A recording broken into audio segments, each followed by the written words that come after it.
اللہ کے نبی صلی اللہ علیہ وسلم کے وہ صاحب حیثیت ساتھی جن کے بارے میں آپ فرمایا کرتے تھے کہ ان کی مال و دولت نے اسلام کی خدمت میں مجھے بہت نفع پہنچایا، اور ان کی دولت نے اسلام کی حفاظت اور ارشاد میں بڑا ان کی دولت کام آئی۔ تو ان میں حضرت سعد بھی تھے، جہاں حضرت صدیق اکبر رضی اللہ تعالیٰ عنہ تھے، جہاں حضرت عثمان تھے وہاں حضرت سعد بھی تھے۔ تو آپ علیہ الصلوۃ والسلام ان کی عیادت کے لیے تشریف لے گئے۔ بیمار تھے اور بیماری بھی ایسی تھی کہ اسی بیماری میں ان کا انتقال ہوا۔ تو فرمانے لگے کہ میں نے کہا یا رسول اللہ، آپ دیکھ رہے ہیں میں بیماری میں ہوں اور میں بڑا صاحب حیثیت آدمی ہوں، مجھے اللہ نے بڑا پیسہ دیا ہے، بڑا مال دیا ہے، اور صرف میری ایک بیٹی ہے، تو میں یہ چاہتا ہوں کہ اپنے مال کے 2 حصے اللہ کے راستے میں دے دوں۔ ایک حصہ بیٹی کے لیے چھوڑ دوں گا، ورثاء کے لیے چھوڑ دوں گا، 2 حصے اللہ کے دین کے لیے۔ اب یہ ایسی بیماری میں جو موت کے قریب ہے، آپ نے فرمایا نہیں، ایسا نہ کرو۔ یہ صحابی کہنے لگے یا رسول اللہ، میں آدھا ورثاء کے لیے، آدھا اللہ کے راستے پہ صدقہ۔ فرمایا نہیں، ایسا بھی نہ کرو۔ میں نے کہا یا رسول اللہ، ثلث، 1/3، 2/3 ورثاء کے لیے، 1/3 اللہ کے راستے میں۔ تو آپ علیہ الصلوۃ والسلام فرمایا الثلث یا سعد، ہاں یہ صحیح ہے، 1/3 صحیح ہے، اس لیے کہ تم اپنی اولاد کو مالدار چھوڑو، یہ اس سے بہتر ہے کہ وہ دوسروں کی بات میں محتاج بنے۔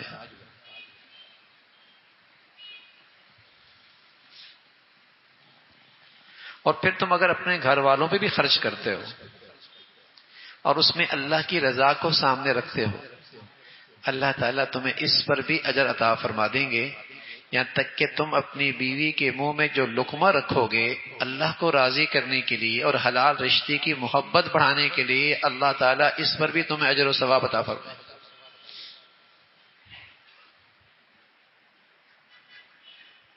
جائز کام، کھانا پینا، دوستوں کی دعوت کرنا، آرام کرنا، یہ جائز کام ہے، بشرطیہ کہ ان میں گناہ نہ ہو، جائز کام۔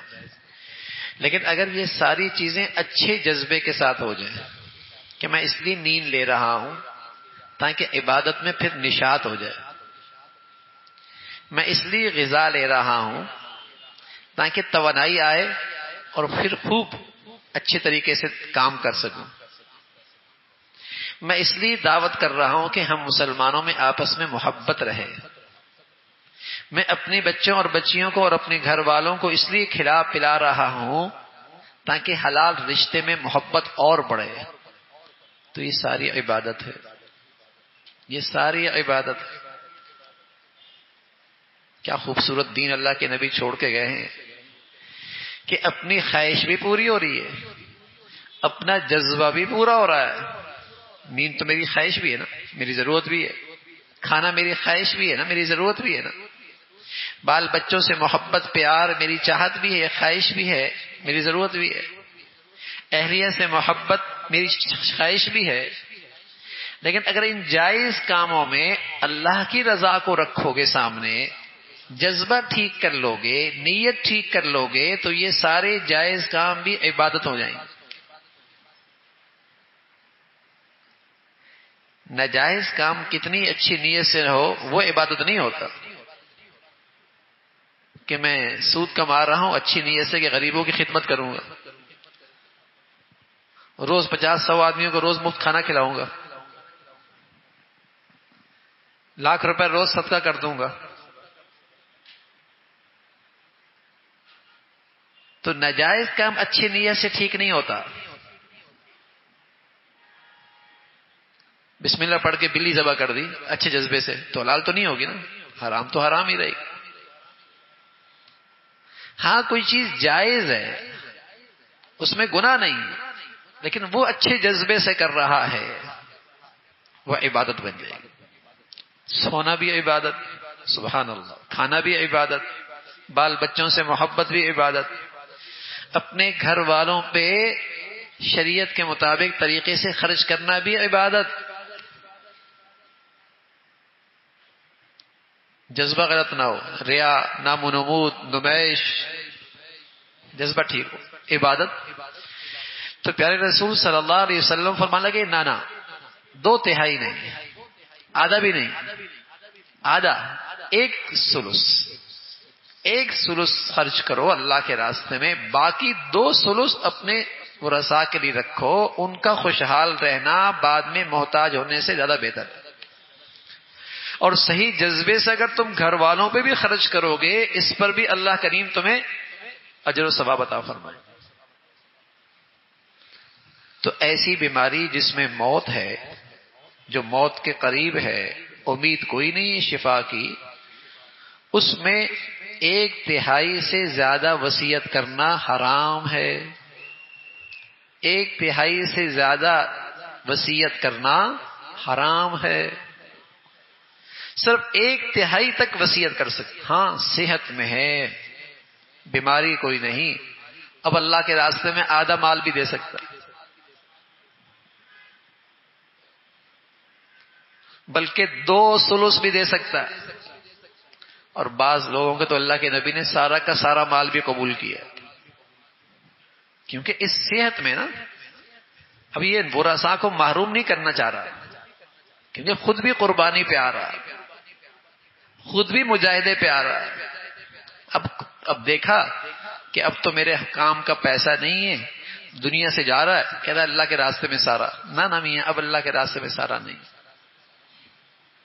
اب اللہ کے راستے میں، اب تو 1/3 سے زیادہ وصیت نہیں کر سکتی، اب آدھا بھی نہیں کر سکتا، 2/3 بھی نہیں، آدھا بھی نہیں، 1/3 بس۔ تو حضور علیہ الصلوۃ والسلام نے فرمایا 1/3 خرچ کرو، اللہ کے راستے میں دے دو۔ تو اس طرح حضور علیہ الصلوۃ والسلام نے ان کی یہ قبول فرمائی۔ ایک تو آپ علیہ الصلوۃ والسلام ایسے صاحب حیثیت جن کا مال دین کی خدمت میں بڑا کام آ رہا تھا، آپ ان کی عادت کے لیے تشریف لے گئے، اور پھر ان کو مال کا صحیح استعمال کا طریقہ بتایا، مال کو کیسے خرچ کرنا ہے، اور ساتھ یہ بھی بتایا کہ اپنوں اہل و عیال پہ خرچ کرنا بھی ضائع نہیں ہے، بیکار نہیں ہے، یہ بھی عبادت ہے، یہ بھی اجر و ثواب کی بات ہے۔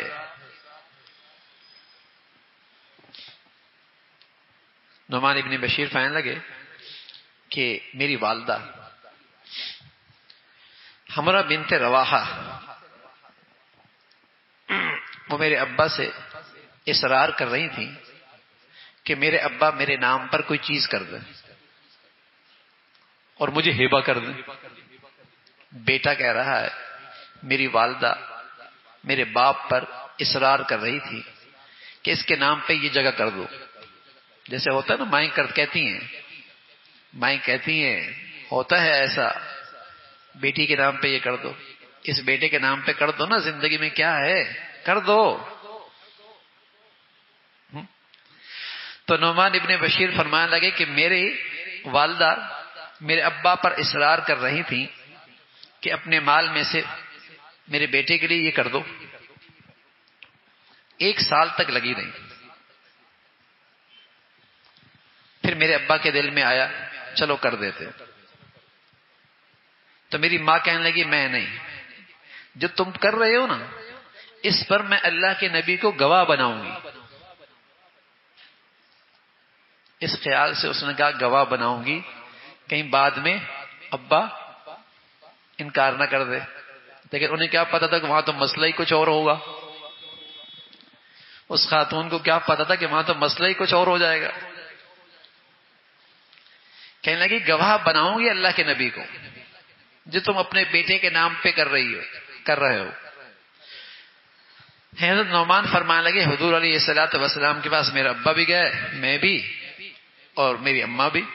حضور علیہ الصلوۃ والسلام سے ساری بات پیش کر دی اور کہا یا رسول اللہ، ہم آپ کو گواہ بنانا چاہتے ہیں، ہم اپنے بیٹے کے نام پہ یہ کر رہے ہیں. آپ نے فرمایا اے بشیر تیرے اور بیٹے بھی ہیں؟ کہا جی یا رسول اللہ ہے. کیا سب کو اتنا اتنا دے دیا؟ کہا نہیں. کہا پھر مجھ کو زیادتی اور ظلم پر گواہ بنا رہے ہو؟ میں تو گواہ نہیں بنتا. پھر ظلم اور زیادتی پر مجھے گواہ بنا رہے ہو؟ میں تو گواہ نہیں بنتا. جیسے اولاد پر ذمے ہے کہ وہ باپ کے ساتھ اچھا سلوک کریں، باپ کی خدمت کریں، باپ کی دعائیں لیں، ایسے ہی باپ کے ذمے بھی ہے اولاد کے معاملے میں عدل و انصاف سے کام لیں، زیادتی اور نا انصافی نہ کریں، کسی کی حق ضائع نہ کریں، کسی کی حق تلفی نہ کریں. جب صحت میں ہیں تو پھر برابری رکھیں، جب چلے جائیں گے پھر حصے اللہ نے خود مقرر کر دیے. بیٹی کو کتنا دینا ہے، بیٹے کو کتنا دینا ہے، وہ اللہ نے پھر حصے مقرر کر دیے. زندگی میں اگر کسی کو تحفہ دے رہے ہو، ہدیہ کر رہے ہو، ہبہ کر رہے ہو، پھر برابری کرو. تو حضور علیہ الصلوۃ والسلام فرمانے لگے میں تو اس ظلم پہ گواہ نہیں بنتا، میں تو اس ظلم پہ گواہ نہیں بنتا. اور پھر آپ فرمانے لگے اتقوا اللہ، اللہ سے ڈرو، اپنی اولاد کے معاملے میں بھی عدل و انصاف سے کام لو. فرجع ابی فرد تلک صدقہ، میرے ابا واپس آئے، سمجھ میں آ گئی ہم تو ہبہ نہیں کر رہے، ہم تو ہبہ نہیں کر رہے. برابری ضروری ہے.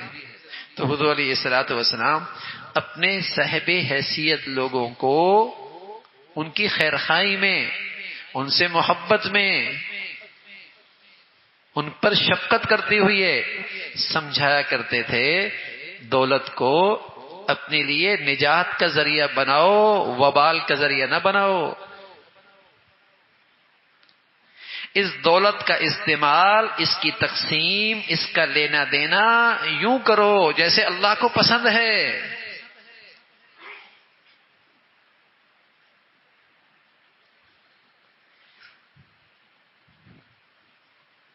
اس میں نا انصافی نہ کرو، اپنی خواہش بیچ میں داخل نہ کرو، اللہ کی مرضی دیکھو.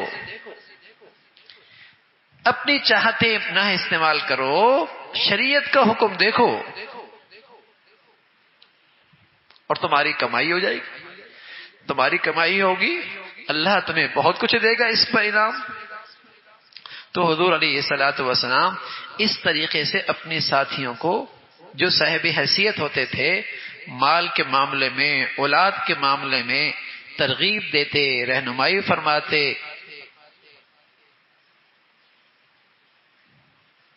حضرت ابن مسعود فرمانے لگے رضی اللہ تعالیٰ عنہ، آپ علیہ الصلوۃ والسلام فرمانے لگے ایکم مال وارثی احب الیہ من مالی، تم میں کون ایسا ہے جس کو اپنے مال سے زیادہ اپنے ورثاء کا مال زیادہ پسند ہے؟ کہا یا رسول اللہ ہم میں سے کوئی بھی ایسا نہیں، ہر ایک کو اپنا مال زیادہ پسند ہے ورثاء کے مال کے مقابلے میں.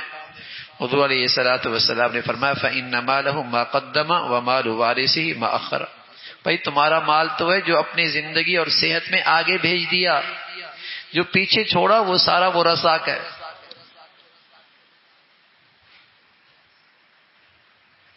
پہلے حدیث آئی اس میں فرمایا سارا خرچ نہ کرو، بیماری کی حالت میں تھے، سارا خرچ نہ کرو، ایک ثلث. یہاں صحت کی حالت میں بتایا کہ صحت کی حالت میں بخیل نہ بنو، اپنی دولت میں بخیل نہ بنو، کچھ آخرت کے لیے بھی کرو. وہاں بھی تم نے جانا ہے، وہاں بھی کرنسی کی ضرورت ہوگی. موت کی گھڑی پر تو فرمایا سارا خرچ نہ کرو.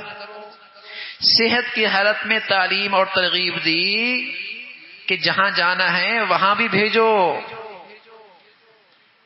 بخل نہ کرو، اس لیے کہ جب آدمی صحت مند ہوتا ہے سمجھتا ہے تو بہت لمبا جینا ہے، اور لمبے جینے کے لیے لمبی بڑی دولت چاہیے نا، اس میں اسٹیٹس بھی تو بنانا ہے، تو آدمی کا ہاتھ تنگ ہوتا ہے۔ تو صحت کے بارے میں فرمایا کہ صحت میں سخی بنو، گھاٹا کوئی نہیں، جہاں جا رہے ہو وہاں کام آئے گا۔ ما عندکم ینفد وما عند اللہ باق، جو تمہارے پاس ہے اس پر تو فنا آ جائے گی، اور جو اللہ کے خزانوں میں رکھا وہ تو محفوظ ہو گیا۔ امام عاصم رحمۃ اللہ علیہ کا شاگرد تھا، ان کے پاس بہت عرصے رہا، اور جانے لگا تو کہنے لگا چند باتیں سیکھی ہیں۔ استاد کہنے لگے زندگی گزار دی، میری بھی خراب کر دی، سیکھی چند باتیں۔ کیا بتاؤ کیا سیکھی ہیں؟ کہ ایک تو یہ سیکھا کہ دنیا میں آدمی کو جو محبوب چیز ہوتی ہے اسے سنبھال کے رکھتا ہے، اس کی حفاظت بہت کرتا ہے۔ میں نے دیکھا دنیا میں کتنی بھی حفاظت کرے گا فنا تو آ جائے گی، میں اپنی سب سے قیمتی چیز اللہ کے خزانے میں جمع کر دیا کرتا تھا کہ تاکہ محفوظ ہو جائے۔ اور کیا سیکھا؟ اور یہ سیکھا کہ دیکھا کہ ہر آدمی کی دنیا میں کسی سے محبت کرتا ہے، یا تو زندگی میں وہ محبوب جدا ہو جاتا ہے یا موت کے وقت تو وہ چیز جدا ہو ہی جاتی ہے۔ میں نے نیکیوں سے محبت کر دی جو کبھی مجھ سے جدا ہی نہ ہو، قبر میں بھی ساتھ چلے، معاشر میں بھی ساتھ ہو۔ میں نے نیکیوں سے محبت کر لی جو کبھی مجھ سے جدا ہی نہ ہو۔ دور اندیشی ہے نا، دور اندیشی ہے، عقل مندی ہے، اور میں نیکیوں سے محبت کر لی۔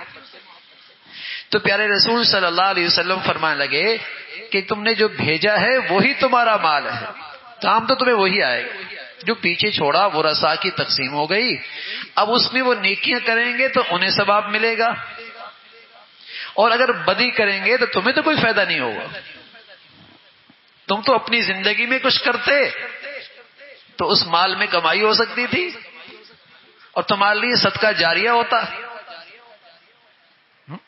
تو اپنی زندگی میں صحت میں سخاوت کی تعلیم دی، ترغیب دی، بخل سے روکا، اور موت کے وقت فرمایا کہ سارا خرچ نہ کرو، اپنے ورثاء کے لیے بھی چھوڑو، زیادہ سے زیادہ ثلث کی نصیحت کر سکتے ہو اور وصیت کر سکتے ہو۔ اللہ رب العزت نعمت مال بھی عطا فرمائے، اور اس مال میں اللہ کا حکم پورا کرنے کی بھی توفیق عطا فرمائے۔